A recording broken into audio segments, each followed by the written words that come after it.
President Francis, UNRWA, the UN's aid agency for Palestinian refugees, said on Wednesday that no aid is getting into Gaza. The Israelis have said that the Kerem Shalom aid crossing is indeed open. What can you tell us about what aid is getting into Gaza right now and how concerned you are about the situation? I'm very concerned about the situation with access of aid into Gaza. You have approximately I think it's between 1.3 and 1.5 million people in a relatively small area in urgent need of aid, humanitarian aid, and support. And based on the information available, it's clear that the aid that is getting into Gaza is quite insufficient to meet the demand. This is a matter of grave concern because, as you know,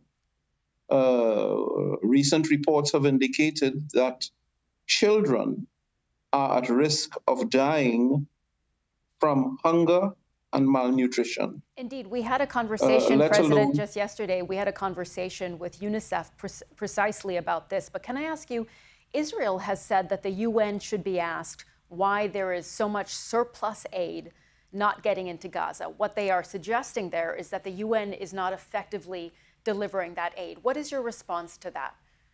That would be inconsistent with the working methods and with the urgency with which the UN attaches the delivery of aid to the people in Gaza.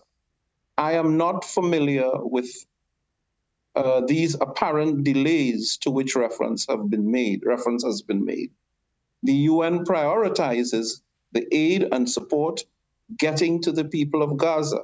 You would see this reflected in both resolutions that have been taken by the General Assembly in the context of the ongoing hostilities in Gaza. Top of the agenda, top priority for the UN has been to get aid to the people of Gaza. The UN has no interest, none whatsoever, in denying the people of Gaza the aid that they desperately need. Mr. President, I want to move on to another question, which is on Friday, the UNGA is expected to vote on a draft resolution recognizing that Palestine is qualified to be given full membership at the UN and recommend that the UN Security Council, quote, reconsider the matter favorably. Can you tell us, President Francis, will this vote go ahead on Friday? Based on the schedule we have, it is expected that the vote will go ahead. If it were to be approved, which is expected, what would it change for Palestinians at the UN? You seem to be in a better position to predict the outcome of the vote. I don't. I would have to wait to see what the General Assembly decides. Okay. But if it is that the General Assembly decides that Palestine should be a member of the General Assembly, then the impact of that would be determined by the fact that resolutions of the General Assembly do not have the force of law. In other words, there would be no basis for enforcing the view as expressed by the General Assembly if they were to determine that Palestine qualifies for membership. But it would have political weight. It would have political and moral weight. That would be the extent of the influence of the resolution. And Mr. President, just one more question. We've heard the Secretary General calling time and again for a ceasefire in order for the civilians in Gaza to be adequately given aid. What is your message as negotiations continue on a possible ceasefire?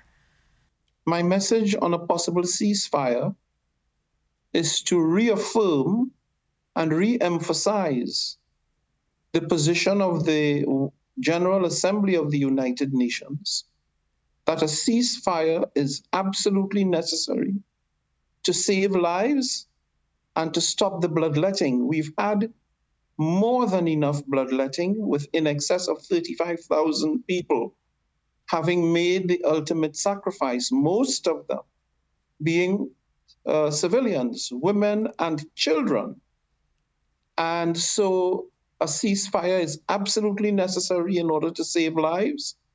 In addition, what we would like to see as the United Nations, sooner rather than later, is the initiation of a political process that would culminate in the establishment of the two-state solution. Okay. But there's no doubt about it. Let this be clear. In our view, the ceasefire is absolutely necessary. We'll have to leave the conversation there, but President Francis, thank you very much for joining us today on BBC News. My pleasure. Thank you.